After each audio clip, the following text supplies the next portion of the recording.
Welcome back, ladies and gentlemen. This is Phobos with BronzeLeagueGaming, and I am doing another Starcraft 2 replay here. Today we're focusing on a game between Anezka and as the Red Zerg, and his opponent oh gosh, it's been too long. Amitk, that's what it was. Amitk. Alright, glad I remembered that. As the Blue Protoss here on the top left corner. Both players, let me go ahead and bring up that production manager. Both players starting off very standard, just grabbing their standard probes, drones, that sort of thing. Do have the Overlord on the way out already, but he is going in the wrong direction. So it will be a while before Anezka grabs any sort of scouting information of his opponent here. Do have that first pylon on the way out there, as well as that first Overlord. So they're staying fairly tight with their timings. That's always good to know. And it looks like the Overlord will pop just in time. Alright. Gotta hand it to this Zerg player. He's staying on top of his micro really well at this point in the game. Then again, this is the easiest point to stay on top of it with. Do you have this probe moving out? It is going to spot where Anezka is coming from fairly quickly, actually. Only about 2 minutes into the game. Which is, I guess, a fairly standard scouting point. He is aware of where he is. So he's just going to go ahead and pull out, see if he does anything funky with the natural expo here. We can't tell what sort of build Anezka is going for, other than it involves some amount of gas. Do have that gateway started. Has been started, and there we have the assimilator. This I would have liked to see come down a little sooner, but as we can tell, he's been very tight on minerals. Maybe grabbed an extra probe to kind of give him his economy that much earlier of a boost at this point in the game. Do have that probe getting chased out by the drone, which is strange enough because one-on-one fight, the probe can actually beat the drone because they just have to back off a little while, let their shields recharge, and then re-engage. Do have the spawning pool on the way down though, but the gateway is much more closer to completion. There we have that first assimilator on the way out. This probe's just chilling here for the moment. Gonna stockpile quite a bit of resources there, actually. I'm wondering which he's going there. There goes that second pylon. And come on. There we have the cybernetics core, but we have enough minerals for another gateway even right now. So I'm not sure what's going through Amitk's head at this point. Hopefully it pays off for him though. Do have the spawning pool up and out. Overlords continue to make their way out. Oh, now we got some serious drone on probe aggression, and it looks like they're going to beat that probe out and go ahead and take this expansion. So we can tell what sort of play we're seeing from the Zerg. We're seeing an early expo. Not super early, but certainly fairly early. Do have just 2 Zerglings out. Going to grab some early scouting information. If I were these Zerglings, I'd send one over to this Zelnaga Tower, even though that's not going to grab a whole much. Maybe even have one patrolling back and forth right here just to make sure nothing sneaks by. And then send the other one up into the base just to see what we can see. That is going to be fairly difficult with this Zealot there, though. And he lets him in. That is not good. There are only 2 Zerglings here, but they're going to grab all the scouting information they need. Do see the double gas. Very indicative of 4-gate play. Do see that 3rd gate actually go down. Do see the chrono boost on the cybernetics core. Very, very telling. Do have this. There we go. Do have one Zergling toast and shredded, cut clean in half there. Very aggressive Zealot we have. And it looks like the other Zergling is just going to meander on out. No speed, nothing yet. Speed is about halfway done though.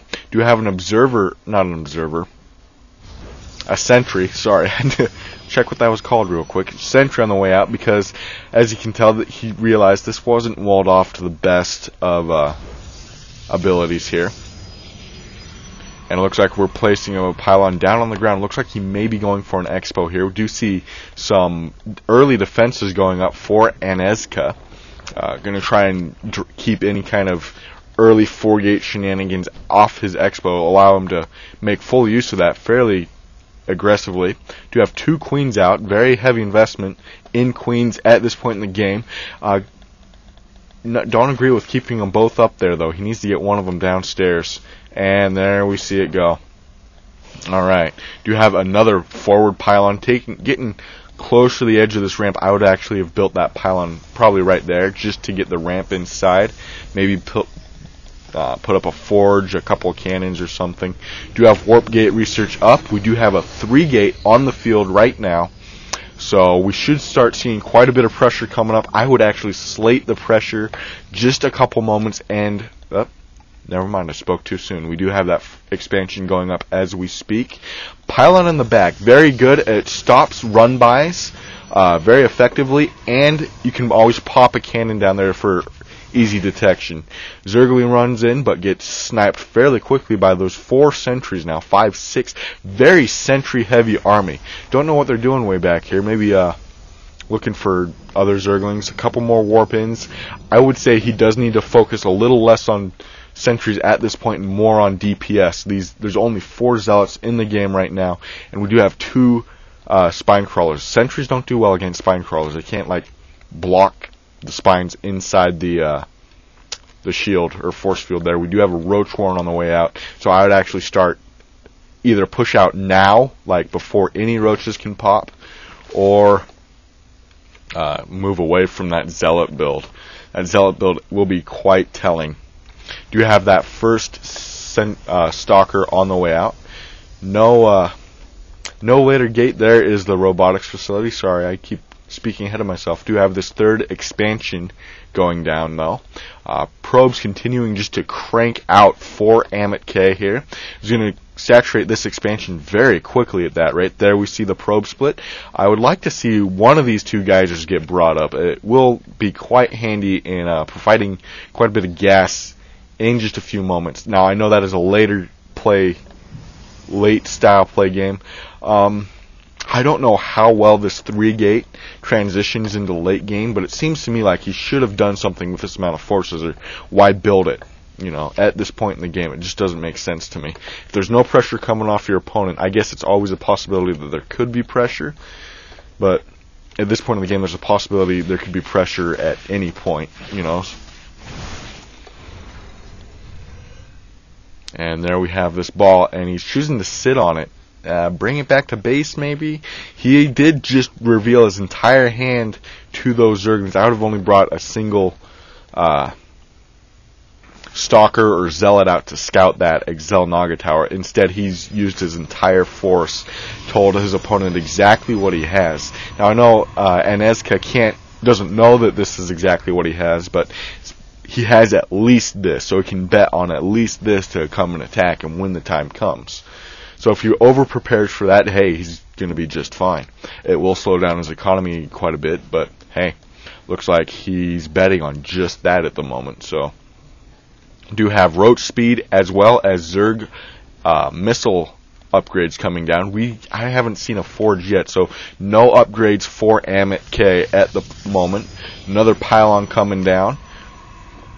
Nexus is very well saturated. Zerg player here is sitting on an absolute ton of money. I'm not sure what he's doing with all that, why he's building so much money up. He doesn't have Spire or anything, or, you know, he should be sinking a lot into either drones, Zerglings, or roaches at this point. I would bet roaches, because that's the top of his tech tree at the moment. He does have those 2 additional extractors though, so we could see a switch to Mutalisk play fairly quickly here. As soon as that Spire goes up, I wouldn't see any problem with him. Oh, and he just goes another gas dump. Not sure. 10 roaches coming out now. And this Overlord, can he spot that? Yes, he is aware of this expansion. Very nice placement of that Overlord. Is going to catch kind of stuff towards the bottom edge here, as well as this 3rd expansion. So his opponent actually has a very good idea on when to move out, which would be right now, but his opponent doesn't look like he's actually doing that. Do have an observer overseer here. He's going to prevent any DT run-bys or anything like that, any shenanigans of that nature. Do have immortals as well, a immortal as well as an observer on the way out. He's a little overproducing for this amount of production buildings. His economy is overstimulated for this amount of production buildings. He could easily build another 2 gateways, maybe even 3. Throw on another Stargate, or hey, maybe start getting up some upgrades. I would actually double forge here and throw down 2 upgrades at a time. And it looks like we're going to see some adventurous forces coming from amitk here. Not sure if he's aware of this zealot, but this changeling here. But that trip over myself. Changeling is doing an excellent job of grabbing all the scouting information he needs. And we should see another probe split here pretty soon based on there it is. Bunch of probes come wheeling in from both bases. I gotta hand it to amitk at this point. He's really staying on top of his probe production. He's doing just a marvelous job at just continuing to crank out those probes. He's sitting on quite a bit of energy as far as chrono boosts go. There we go. See some energy expenditure. And we have an absolute mass of units from the Zerg player. I would be fairly concerned if I were amitk, but he actually hasn't done a whole lot of scouting. He has no idea. He is aware of this 3rd base, which is not good. He is on 3 bases himself, but his opponent has been on 3 bases for longer, which means that economy-wise, Anezka has just that slight edge. We do see melee weapons, level 1 melee weapons coming down, as well as missile level 2, and Amit is only working on ground weapons level 1, which is really nice because this will upgrade both the Stalkers and the Zealots. But I would start double upgrading if I were Amit at this point. He needs to get that Immortal downstairs. That's going to do quite a bit in a fight. He has several Immortals. The range on the Immortals aren't very good, effective, I think, at this point, because they got to get way up front where they don't make the best as tanks, because they have such high DPS. Your opponents tend to focus Immortals down. So I think even after the buff, they need a little bit longer range. The range is 6, whereas the Immortals have a range of, or Stalkers have a range of 6. So they're at the same level, I guess. I would, maybe move the Stalkers down to 5.5 or 6, or boost the Immortals range up to 7. It may sound OP, but as it is, I don't think Immortals can be utilized properly. And we just have an absolute mass of roaches and lings from Anezka. Seeing quite the bit of pool of resources from both players. Once again, I would say amitk needs to drop another forge and start working on double upgrades. He's piling up way too much money to worry about, only cranking one out at a time. We do have a major confrontation going. A lot of shields going about. Lets his opponents funnel in. This is just a point of death right here. So is this. All the Zealots got chewed apart, but the mass of units coming from Anezka is just overwhelming amitk at this point. There are so many roaches. These the Immortals are doing a heck of a job just pounding away, but I still think there's... Oh, never mind. Those Immortals really turned the tide of the battle on that one. They just absolutely obliterated that force of roaches. Observer doing a very good job of keeping anything that's hidden out of the way. Got to be very careful about this engagement. I can see him losing his Immortals very quickly. There goes another one. He's down to his last one. These Stalkers are continuing just to pile on DPS, though, which is going to make reinforcing really difficult. That made no sense. It's going to make this push that much stronger, but his reinforcements are only this far away, which means these Stalkers are going to get overrun fairly quickly, especially by 3 bases. I would say he needs to come in from the side even, maybe some Warp Prism harassment. He needs to split this force up somehow. There's just too quickly re-engage. Anezka is too quickly able to re-engage or resupply. Oh my gosh, I cannot talk straight to save my life tonight. Do have Zealot upgrades on the way out. ton of roaches. Need to see massive dumps by amitk to get that army back in position. It's 122 to 112 in amitk's favor, but I don't know how many of those are going to probes at this moment. You can look it up. It looks like we have some photon cannons. It looks like they nearly took out that nexus, which was very dangerous. It was very lucky that amitk could hold that off. That would have been probably the end of the game or the tide changer at the very least, if Anezka could shut that down. A lot of zealots going in here. That's going to absolutely shred these zerglings, but based on the amount of larvae that what's his name has, Anezka has, he's going to be able to resupply extremely quickly, no matter what his losses are. The only thing that's holding him back right now is he's spent so many of his minerals on resupplying, he can't afford to continue to build all these mineral-intensive units. They do go for the snipe on the Colossus, but there's enough stalkers and zealots here to mop up the roaches. There's absolute ton of spine crawlers here at the front, though. I would say that amitk either needs to pull in a couple Immortals or grab a couple Colossus and just snipe these guys down. As it is, he's doing a very aggressive push from the high ground, knocking out this gold expansion. Very well played by Amit at this point. He needs to focus down this. Why is he firing at the extractor? He needs to focus down this hatchery. Does a very good job of wiping this thing out. We've got to watch out for a couple of these broodlings and do quite a bit of damage to that stalker, actually. Roach gets picked off here. A lot of spine crawlers here. They can't afford to be moved at this point to protect this side of the base, because as soon as they pop out of that ground, they become extremely vulnerable. Charge is done, which is allowing those zealots to do quite a bit of damage to these roaches.